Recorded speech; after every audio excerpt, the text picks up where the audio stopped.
News Radio. KCAA Loma Linda, 1050 AM, 106.5 FM, and now 102.3 FM. Welcome to the Cowboy Entrepreneur Show, created and hosted by Scott Knudsen, to explore the crossroads of horses and business. Now here's your host, Scott Knudsen. Hello and welcome to the Cowboy Entrepreneur Show. I'm your host, Scott Knudsen. Thank you so much for joining us today. Whether you're watching our podcast on one of our many platforms or listening to us on the radio out in California on KCAA, our NBC affiliate. Thank you so much for watching today and listening.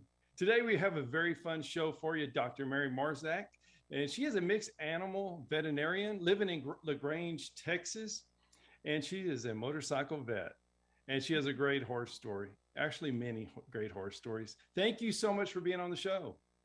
Thank you for having me.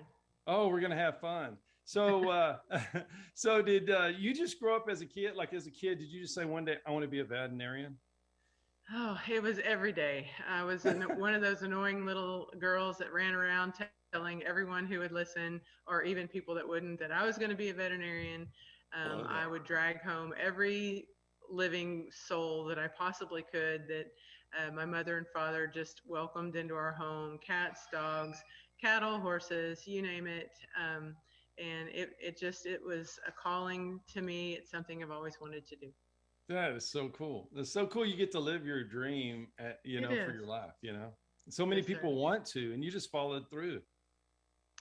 Yeah. Never had a plan B, never had a desire to do anything else.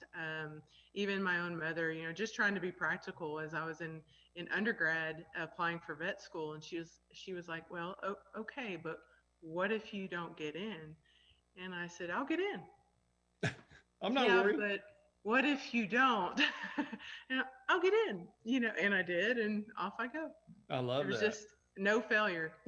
I love it. That's the only way to go. Just go straight. Just keep going straight. Yep. So did you grow up in a rural environment, or did you grow up in town? And in town, in Houston, yes, sir, in a neighborhood. Come on. And in a neighborhood. So our neighbors got a little nervous when they started hearing chickens and seeing lambs being walked with harnesses and lead ropes around the elementary school that was across the street from us. I had the only thing that lived, I had rabbits. I had chickens, rabbits, and lambs in the backyard. That's cool. And then, we didn't have HOAs back then. And because I'm 53, so this was a long time ago.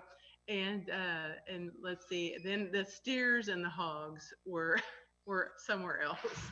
But the chickens, lambs, and they were all in the backyard. Isn't that something? So how did you start living in Houston, Texas, saying, hey, I want all the animals I can get, like Noah's Ark? Just come on.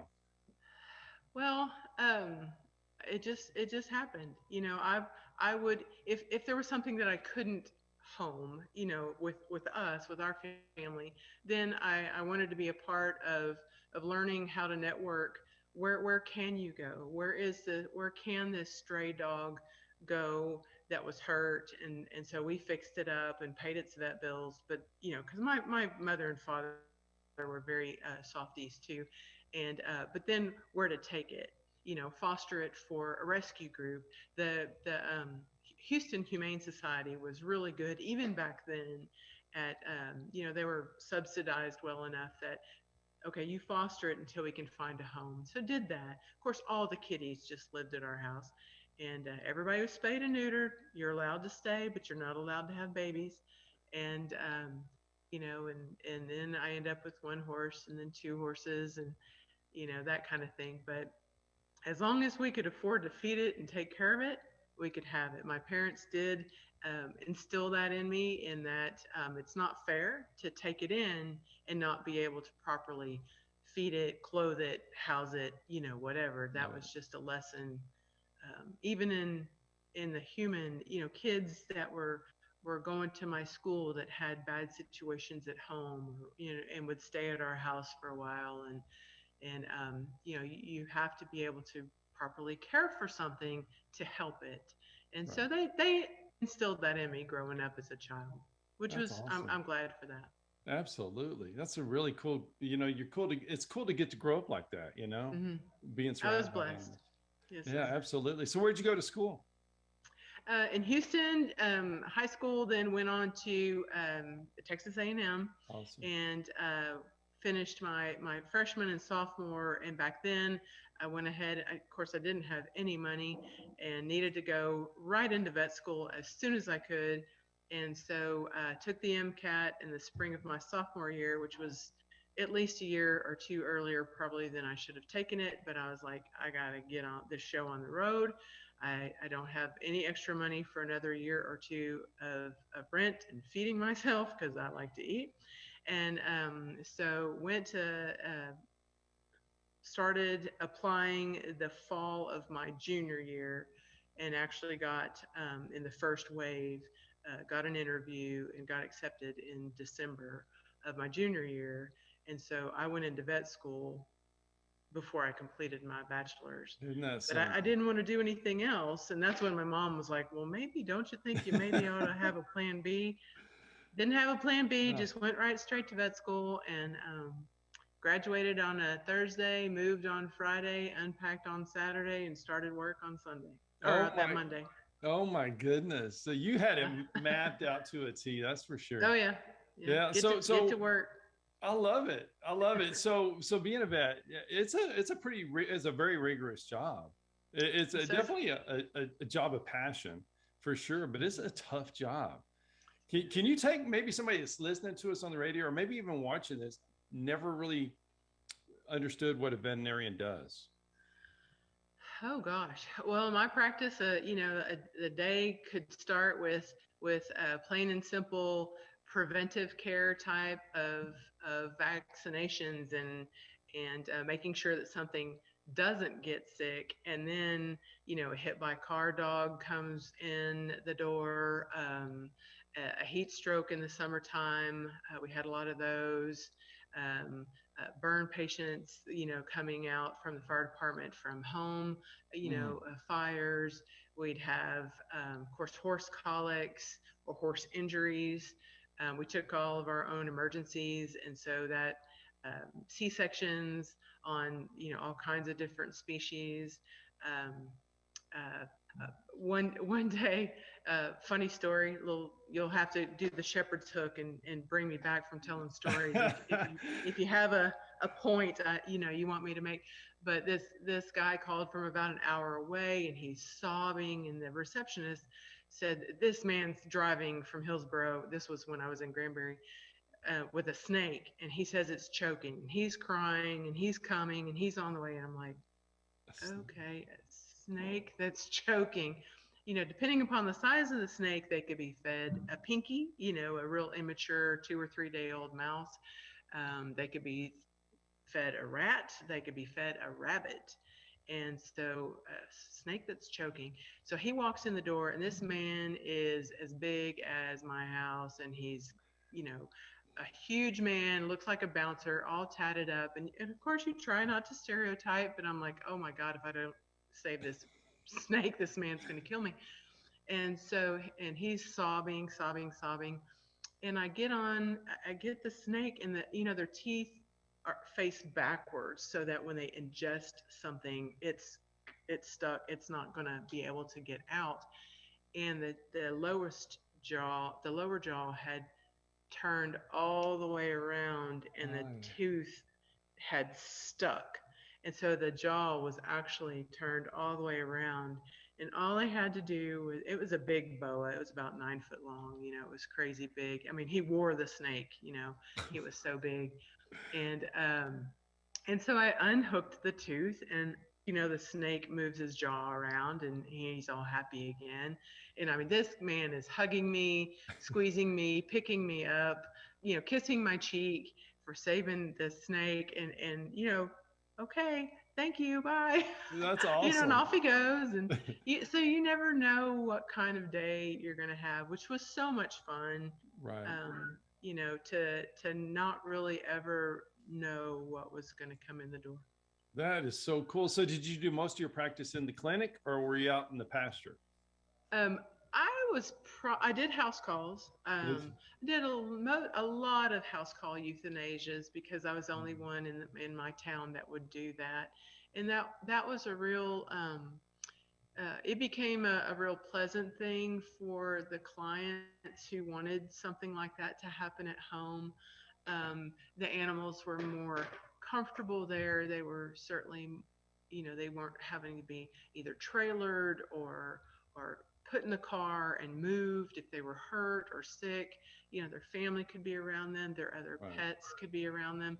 And so I did a lot of house call euthanasias, a lot of farm calls, which I really liked. It was fun to get out of the clinic and get dirty and smelly and fun stuff like that. Lots of pulling calves and we had a lot of goats, did a lot of dystocias or abnormal deliveries in goats. So yeah, wow. It was fun. I enjoyed it. There was something you said about euthanasia, and we'll get off the topic because it's not one you smile about, but it was so interesting. You said you after you do that, you leave the animal there if it's with other animals. Yeah, so it's really important. Animals grieve too. Animals need to have that closure, and so I would always tell my clients, in preparing for, like, if a dog had kidney failure or cancer or something that they were going to have to be facing euthanasia soon, I would tell them, if you have other dogs, you have other cats, you have other pets at home, it's best, let's euthanize the pet at home and have those other pets the ability to come up to the body. And sometimes dogs will just sniff and kind of look and maybe investigate, and then they walk away. And if you were to just take your Fluffy out of the home in the car to the vet and never come home with Fluffy, that other dog, and sometimes the cats and other species, even birds, and I've had guinea pigs do it, birds do it, ferrets do it, they'll look and they'll hunt and they'll search and they'll wonder. And watching, especially the dogs, look for that other pet is heartbreaking. The people need to move on. Right. And I've done it with horses. If foals were to pass away at the clinic, the mares leave them in the stall. They would actually bury the foal with shavings. Wow. And then when they kind of just step away from it, the mares won't call for it. They won't look for it. They'll dry up a lot faster. And I didn't do a lot of horse breeding, but horses need to have that moment. And sometimes it's something as simple as a couple of sniffs, and then they're okay, and they move on. That chapter is closed, and there's no more looking or searching. So it's a very it's a hard thing to do, but people will call me later and go, oh my gosh, I would have never thought that my other dog needed some help. I thought I was just the one that needed help through that, and thank you, and it made me feel good that I was helping them through a terrible time. Yeah, it's a sad story, of course, but it's so great you shared that, because it was interesting to me, and I've been around animals all my life, and it's neat to see that other perspective, for sure. For sure. Well, my husband would always say, I would anthropomorphize too much, that's where we're putting human emotion, human behavior, human logic into, the animal's beliefs or actions. And sometimes that's true, but I see it. I see how they respond. I see how they react, and I see how beneficial it is. And so they need that closure just like we do. Makes sense. Well, thanks for sharing that. That's something else. Scott will be right back with more. Hi, I'm Scott Knudsen, host of the Cowboy Entrepreneur Show, heard on KCAA, Fridays, 3 p.m. Pacific. I'd like to talk to you about something I'm very passionate about. Those that know me know I love my coffee. In the morning, afternoon, and even late in the evening, I enjoy a good cup of coffee almost any time of the day. Now, my team at the Cowboy Entrepreneur Show has been working for several months on creating and introducing our own brand of coffee. We wanted to make sure that we got it just right. We don't want to put our name on anything unless we're 100% certain that it's the best product available, and we've finally done it. We have created a wonderful line of coffees, 13 fantastic flavors offered in whole bean, ground, and K-Cups, any way you like to brew your coffee. Now, each of our coffees carries our brand, the very same brand that we put on our horses, our trailers, and our chaps. So you know that this is a quality product. And we only use 100% Arabica beans, the very best beans available. Just listen to some of these wonderful blends and flavors. Jamaican Me Crazy, Honduran San Marcos, Chocolate Cherry Amaretto, Breakfast Blend, and my very favorite, Haley's Blend. A coffee so good, we named it after my daughter. You can order these coffees today by going online to javacowboy.com. That's javacowboy.com. And if you order today, you can get an extra 10% off your final purchase just by entering the promo code COWBOY on checkout. Remember, that's promo code COWBOY for an extra 10% off. Just go to javacowboy.com to order your coffee today. So the motorcycle vet. So I don't know. I think that's the coolest name. That's just cool, man, because it's two cool things you do right there, among others. So what do you ride? Right now I have a Goldwing, a Honda Goldwing. Awesome. Yeah. So we've been on. Oh, go ahead. No, it's all you. I started with a Deluxe, which is a Softail Harley in 07. And it was blue, white, and chrome. It was the prettiest. It was a hot bike. And but I just couldn't quite keep up with the boys on their bikes, and they kind of drove a little faster. And so I got my first Road Glide, which is the biggest touring bike Harley makes, and that was really cool. And then got another one, and we ride those all over the place. We rode them, from Texas all the way up to Montana, all around Colorado. And then after, we go far enough that we want to be a little bit more comfortable. And so now we're on a Honda Goldwing. Awesome. My husband rides his, I ride mine. That's a good deal right there. That's pretty fun. Yeah. So let's talk customers that you've worked with. Okay. Give us another funny story, because I think it's so insightful. When you're giving over the trust of their animal or their pet to you, that's a lot of responsibility. So what's another funny story? Because I'm sure you could write a book. Oh my God. Probably the most odd story is my husband, because I see everything that walks in the door. I never say no. That was kind of a mantra. I never say no. Find a way to get it done. Well, I get this phone call, and are you Dr. Marczak? Yes. Do you see camels? And I was like, who is this? It's one of my husband's friends. And so in case the guy was for real, I said, well, I've seen alpacas and llamas. I guess it's pretty dang close. And sure, I'll see your camel. What's wrong with it? Well, I need it castrated. Oh, okay. That's a first request for me for that, but sure. And he goes, well, do you do that on a house call? And I said, I sure could, but it needs to be kept up for 24 hours and then before it's let it out into the pasture. Oh, I don't have a place for that. Could I bring him to the hospital? Yes, of course. We have big stalls. And he goes, well, the problem is I don't have a truck and trailer. So can you come get him?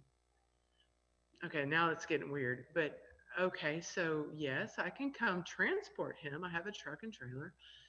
And he goes, okay, so I'm not there, but he lives in this 200-acre pasture. So here's my gate combination. You just drive up through my gate and just call his name. Just call Walter.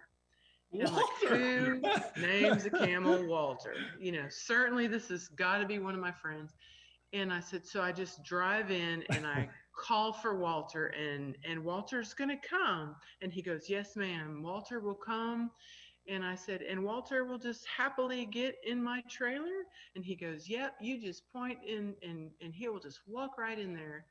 I'm like, okay. And I said, so, what is your credit card number? I'm going to charge you if I get out there and this is a joke, or, and he goes, oh, no, ma'am, Just call Walter. Okay. So I drive out there. The ranch was in Glen Rose. I drive out there, drive through the gate, call for Walter, and I'm standing there leaned up against my truck, and I'm drinking a Diet Coke, which I drink too much of, and I'm sitting there drinking my Diet Coke, and vroom, vroom, vroom, here comes Walter running across the pasture, and I'm like, there is no way somebody is videoing this, and I'm going to be on the show. Here comes Walter. So he comes up to me, and I had a halter and lead rope out. I didn't really know what I was going to do with it, but I had a halter and lead rope. You were almost prepared. Yeah, and shucks, I was alone, and nobody to video it.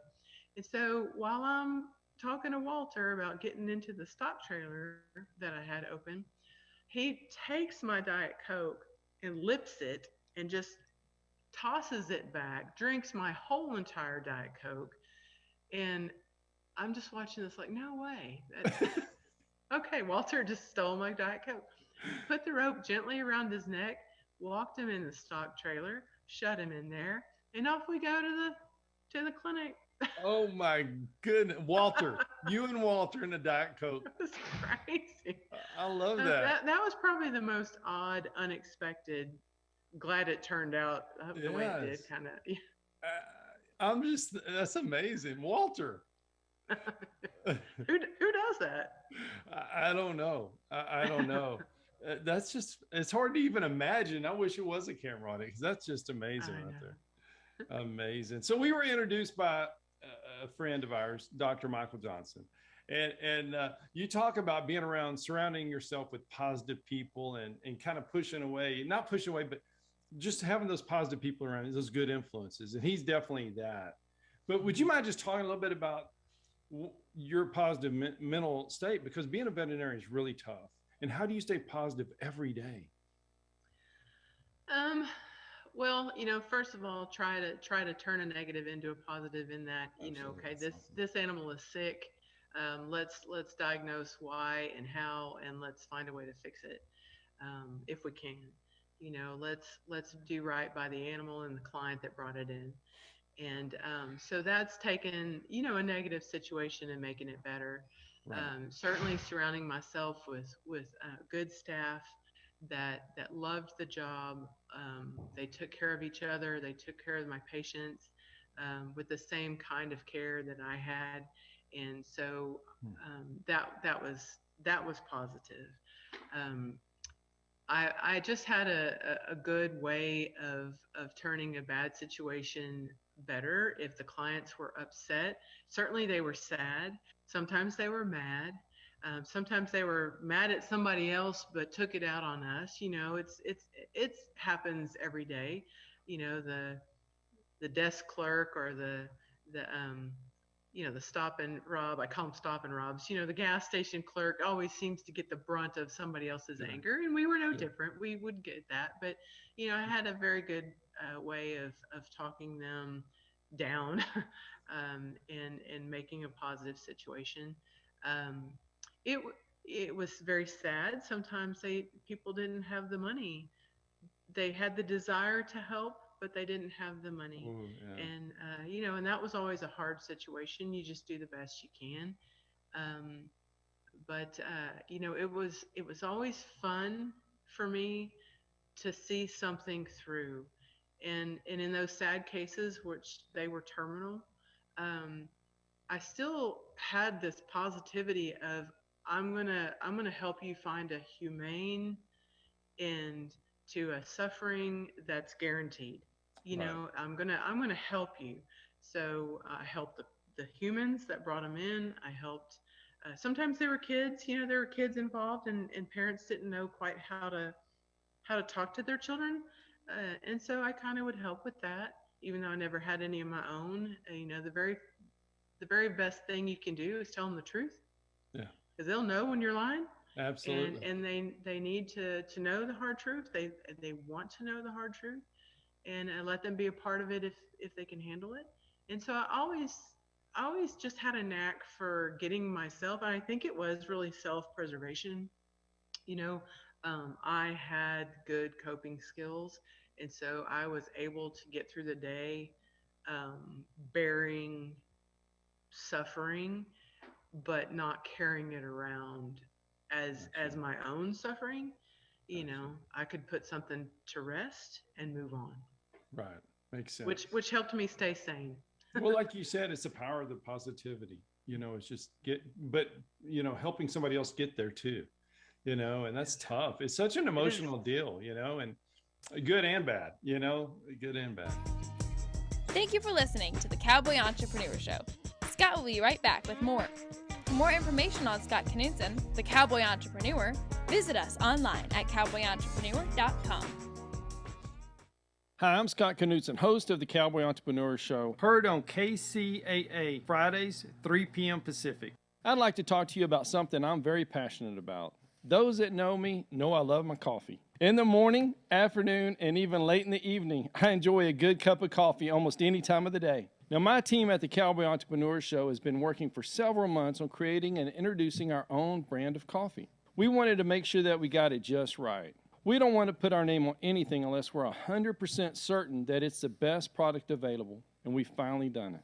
We have created a wonderful line of coffees, 13 fantastic flavors offered in whole bean, ground, and K-Cups, any way you like to brew your coffee. Now, each of our coffees carries our brand, the very same brand that we put on our horses, our trailers, and our chaps. So you know that this is a quality product. And we only use 100% Arabica beans, the very best beans available. Just listen to some of these wonderful blends and flavors. Jamaican Me Crazy, Honduran San Marcos, Chocolate Cherry Amaretto, Breakfast Blend, and my very favorite, Haley's Blend. A coffee so good, we named it after my daughter. You can order these coffees today by going online to javacowboy.com. That's javacowboy.com. And if you order today, you can get an extra 10% off your final purchase just by entering the promo code COWBOY on checkout. Remember, that's promo code COWBOY for an extra 10% off. Just go to javacowboy.com to order your coffee today. So let's talk about the Philly. Oh God, yeah. Yeah. So how did you? And I've heard this story from a couple of different people. I love it. I think it's so important for people to listen to because whether they have horse or not, it applies. And so, how did you come up on the Philly? Well, I was called upon to go see a horse for a client, and I call them sensuous exams. Like sensuous. Sensuous here. Can you look at this horse? Or sensuous here. Can you look at this dog? So it was a sensuous exam, and the lady comes over and says, "Hey, would you look at this little yearling over here?" And I was like, "Okay, yeah, no problem." So I go over there, and there's these 2 yearlings in this pipe fence, and they are wild as March hares. They had never been touched. She had bought them at an auction, and they were like climbing the fence, scared, trying to go the other direction. And I'm like, well, go ahead and put a halter on them. And she goes, yeah, I can't. No way I can put a halter on them. Can you look at her eye? I'm like, well, that's going to be pretty up tough. and close and personal, And so I kind of pushed them into a corner, a pipe fence corner, so they couldn't hurt themselves too bad. And since they were kind of pinned up against each other, they were still enough that I could see that this horse had what's called a desmetocele. It's that smooth, glassy outer part of the eye, the cornea. Think of it just as a specialized skin. It's extremely, extremely thin, and which makes it transparent. Also, it doesn't have any blood vessels, which makes it transparent. So, but think of it as skin, and if you abraded it deeply enough, it's gone, and the very last membrane before the eyeball ruptures like a water balloon is the Descemet's membrane. So it looked like a blister, and I told her this is fixing to rupture any second now. The eyeball is going to rupture like you put a pin in a water balloon, and it needs to have surgery. You can save the eye, you can save the vision. It's just a yearling. She has her whole entire life to live. She was a beautiful little yearling. And, well, how much is that going to cost me? Unfortunately, that was the first question. And I was like, oh, okay, well, first it needs to come to the hospital. Then I need to halter break it after the surgery that I do. And I do medication every 2 hours for first couple of days, then every 3, then every 4. And so, I put out a number, and she was like, well, of course the horse is not worth that. I'll just take her back to the killer. Mm. And I'm like, well, okay, owe me $53 and I'll be on my way. And which is sad, but it's in that positivity place of, I cannot make your lack of responsibility or maybe she was being responsible because financially she couldn't do the right thing. Sometimes there are fates worse than death, right? Mm-hmm. Being neglected, being in pain every day. And Yeah, so I left and I went home, and I stewed about it. And I told my husband, I was like, I'm going to go get that horse. Bless his heart, he never tells me no. And, but I also am very good at not making other people's problems my own. And he goes, okay. So the next morning I call her and I said, okay, here's the deal. You owe me $53.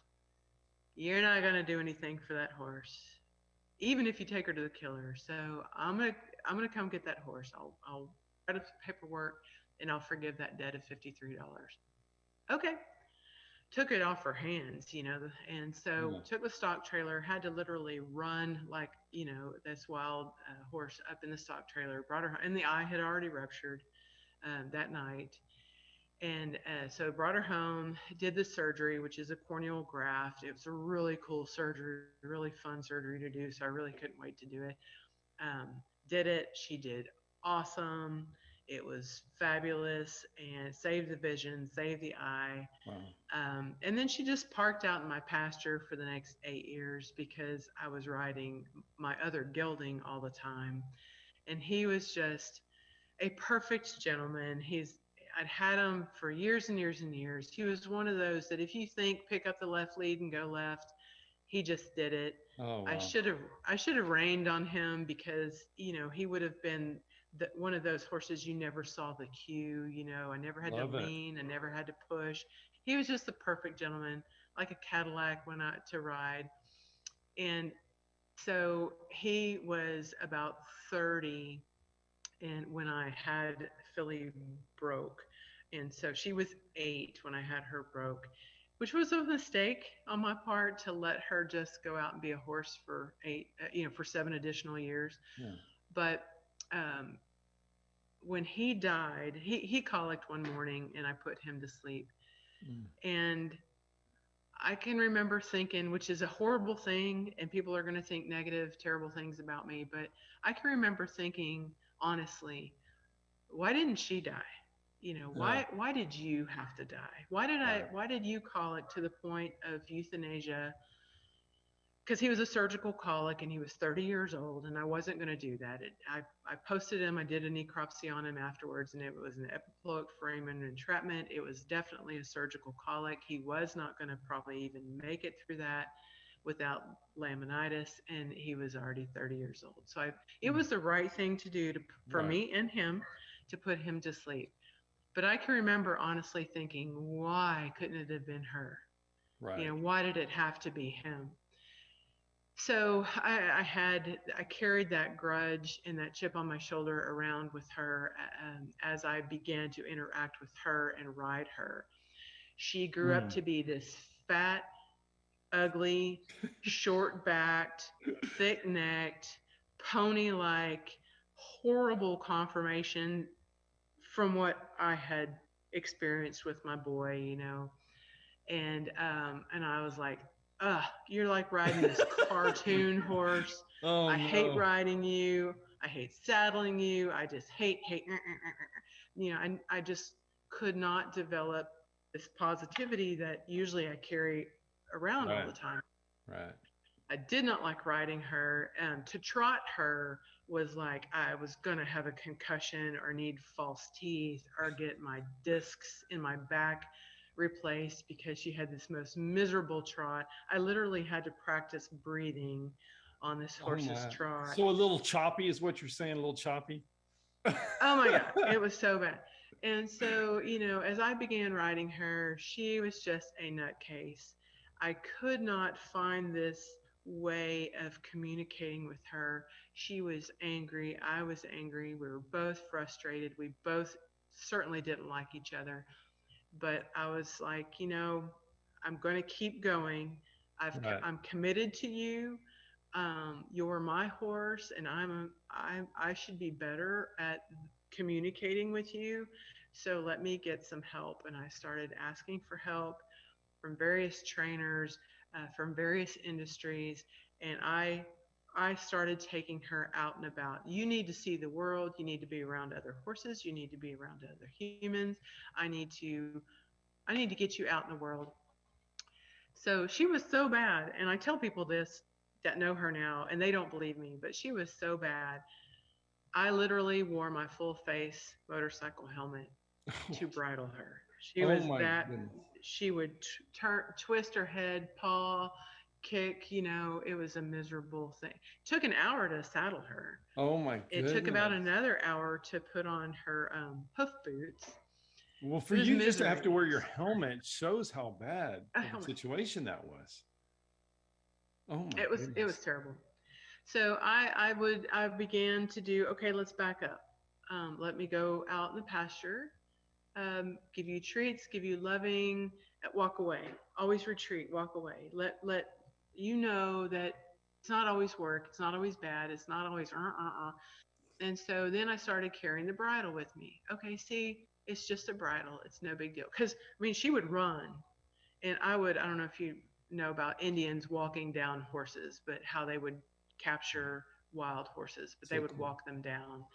And so I would walk her down. And this might take an hour and a half, but I would Mhm. walk her down. I was like, oh my God, bring in your Indian heritage and let's get this done.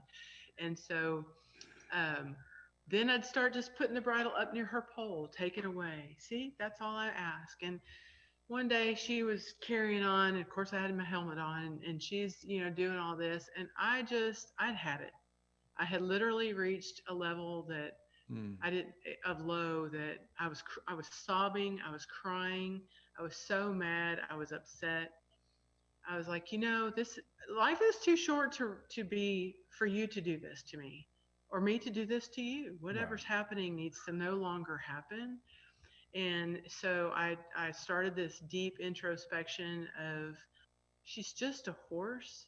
She's just responding, with finding a way out, away from pressure.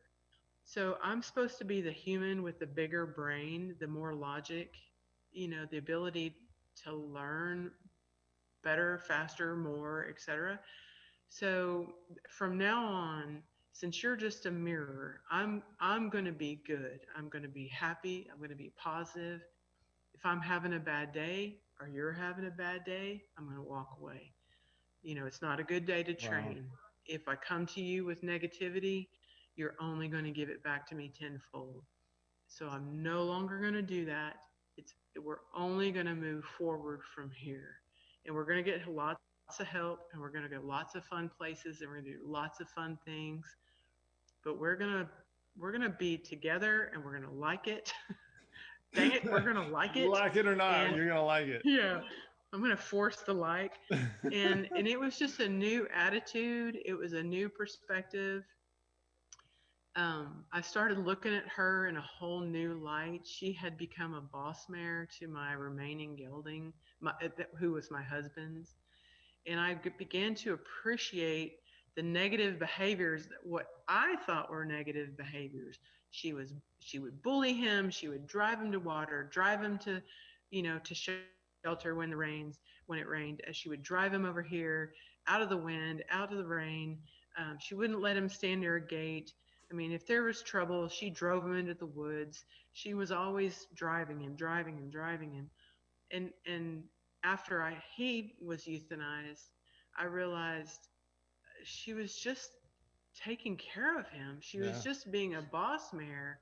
And then I would see her in the rain, thinking I'd never seen her in the rain before because she would always take him and put him in a safe place.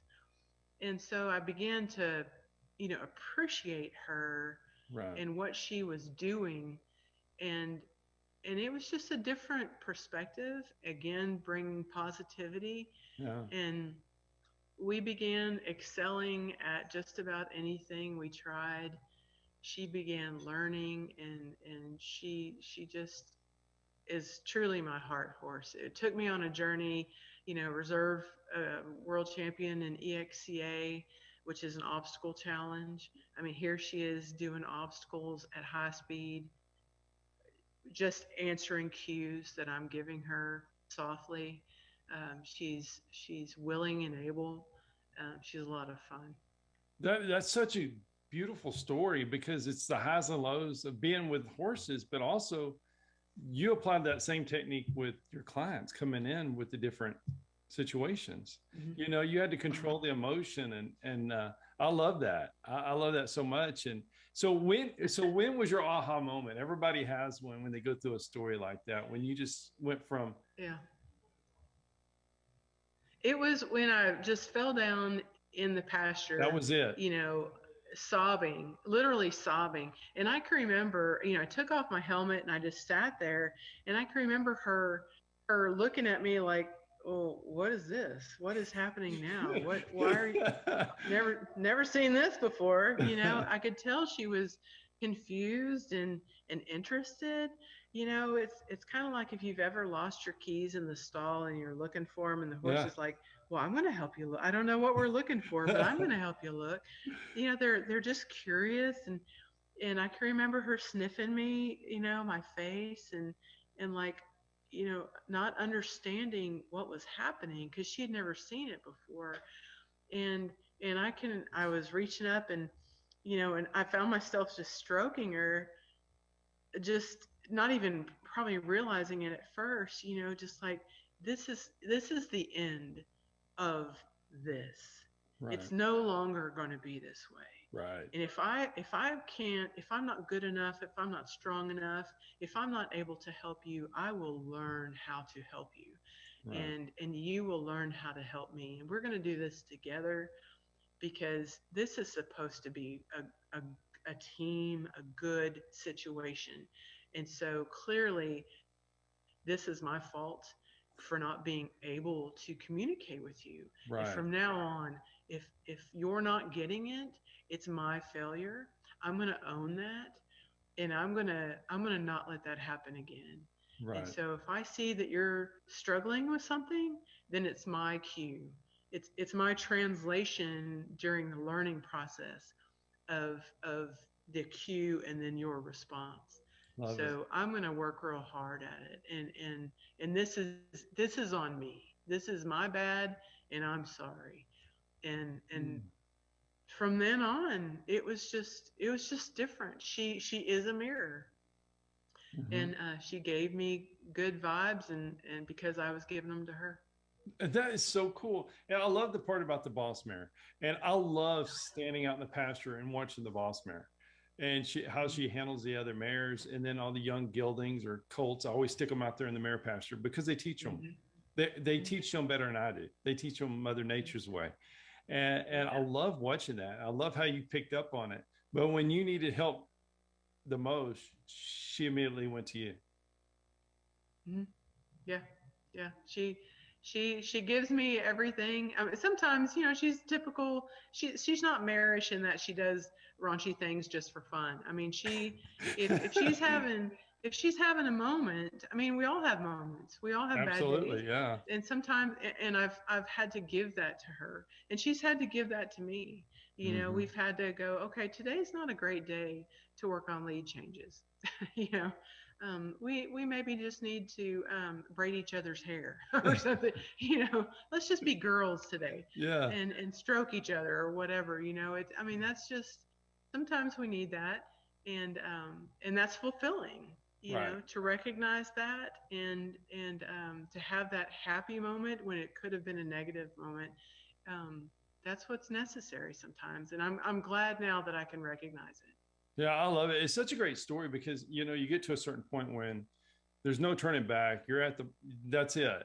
And all of a sudden something flips, and then it just becomes magical. That's the best part about horse training. And if you let them, they'll teach you, and you just were like, okay, And that's so cool. So let's talk about the obstacle course and the Trail Challenge Club Association. Okay. So can you take somebody maybe that hadn't seen that competition? What's it like? Okay. The Texas Trail Challenge Club, that is out on trail. And sometimes they're private ranches that we've been able to Awesome. ride on, and sometimes they're like state parks with equestrian trails or whatever. But whatever venue, usually it's about 8 to 10 miles that we go out in waves on horses. Usually there's about 50 competitors, and there's 3 different classes, levels of advancement. And so people are riding their horses along, and about every mile there's 10 total obstacles. And Wow. so depending upon the terrain, they'll try to have them spaced out. And you walk up to an obstacle, and that's the first time you've seen it. Mm-hmm. And then you tell them your level, which class you're in, and they give you instructions for that level for the obstacle. And it took me a couple of years to really pick up on what the judges were truly looking for. But this club has a debrief after everyone gets in from the ride. The judges convene, we all convene, the riders and judges, and then they will tell what they were looking for as far as cues or body control, or what the rider should have done, or decisions that make the obstacles achievement better, prettier, easier, whatever, to show off your horse, and your horse's ability. And then the judges score the riders and the horses separate. And for the first couple of years, it was very embarrassing, and I really didn't know how it happened that Philly would actually outscore me. And one day I can remember asking the judge, how does this happen that the horse continues to outscore the rider? And they just laughed and they said, well, she does everything you tell her to do. Which means I'm not telling her what to do correctly, but she's doing it, Right. And so I'm like, okay, well, all right, thanks. So, and I need to think about how I ride, my cues, are they soft? Are they accurate? Am I doing the best thing for the horse? And she just, after that second year, she just sailed through those classes. So cool. And it's nice now to know that as a rider and as a horse owner, people look up to me to help them, and even one of the judges at this last ride said, you really need to put on a clinic. And I was like, wow, that's probably the most flattering thing, is when people ask you for help. Yeah. I mean, Absolutely. when they want to, emulate what you do, copy what you Right. do, be able to do what you do. I mean, that is, the biggest form of flattery. And so, to be where I am now, even on the second horse, from where I started. I love that. It's so cool. I'm so glad we did that after you told the story about the filly, because being there's a lot of mental pressure and physical pressure, going to that with that many horses, that many people getting judged. I mean, she totally transferred. I mean, just, Oh yeah, so great. So what's your favorite obstacle? What's my favorite obstacle on the course? Favorite obstacle. Yeah, I know, right?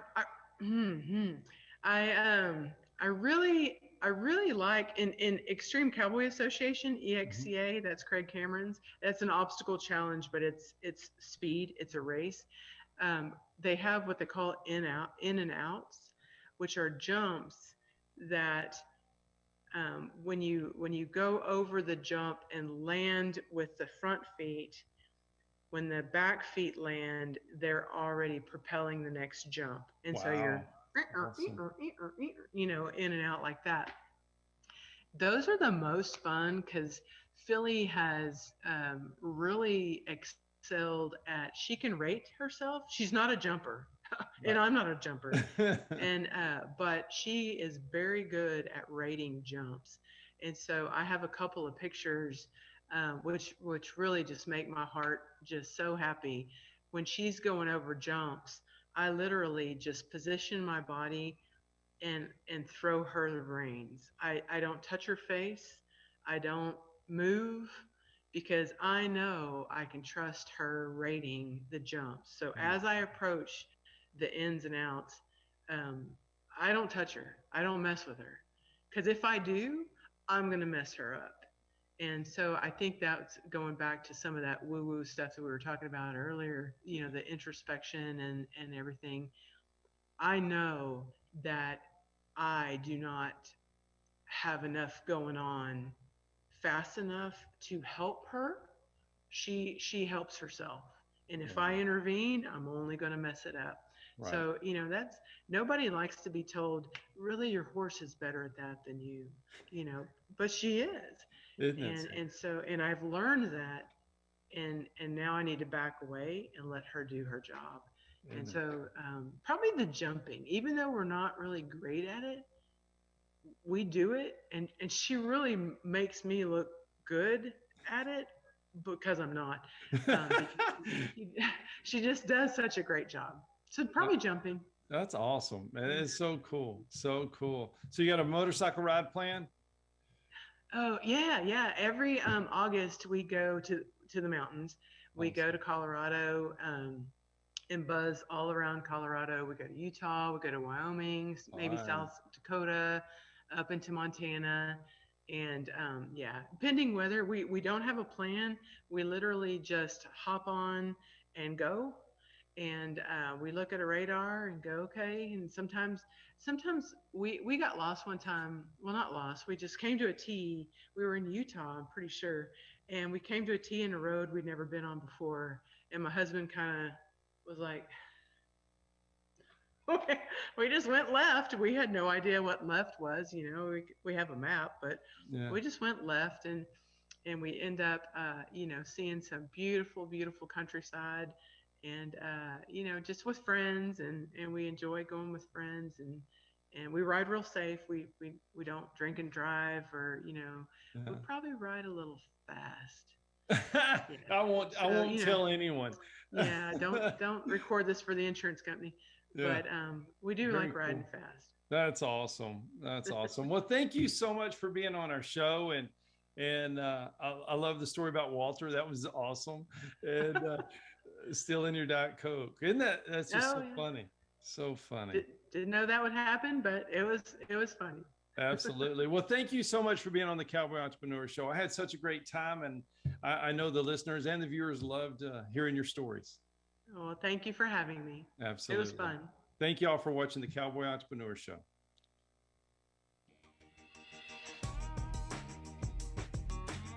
Thank you to all the great sponsors of the Cowboy Entrepreneur Show. If you or your business is interested in being a sponsor of the Cowboy Entrepreneur Show, please call our office at 830-992-1786 or visit our website, cowboyentrepreneur.com. Hi, I'm Scott Knudsen, host of the Cowboy Entrepreneur Show, heard on KCAA Fridays, 3 p.m. Pacific. I'd like to talk to you about something I'm very passionate about. Those that know me know I love my coffee. In the morning, afternoon, and even late in the evening, I enjoy a good cup of coffee almost any time of the day. Now, my team at the Cowboy Entrepreneur Show has been working for several months on creating and introducing our own brand of coffee. We wanted to make sure that we got it just right. We don't want to put our name on anything unless we're 100% certain that it's the best product available, and we've finally done it. We have created a wonderful line of coffees, 13 fantastic flavors offered in whole bean, ground, and K-Cups, any way you like to brew your coffee. Now, each of our coffees carries our brand, the very same brand that we put on our horses, our trailers, and our chaps. So you know that this is a quality product. And we only use 100% Arabica beans, the very best beans available. Just listen to some of these wonderful blends and flavors. Jamaican Me Crazy, Honduran San Marcos, Chocolate Cherry Amaretto, Breakfast Blend, and my very favorite, Haley's Blend. A coffee so good, we named it after my daughter. You can order these coffees today by going online to javacowboy.com. That's javacowboy.com. And if you order today, you can get an extra 10% off your final purchase just by entering the promo code COWBOY on checkout. Remember, that's promo code COWBOY for an extra 10% off. Just go to javacowboy.com to order your coffee today. Moreno Valley, Corona, and River.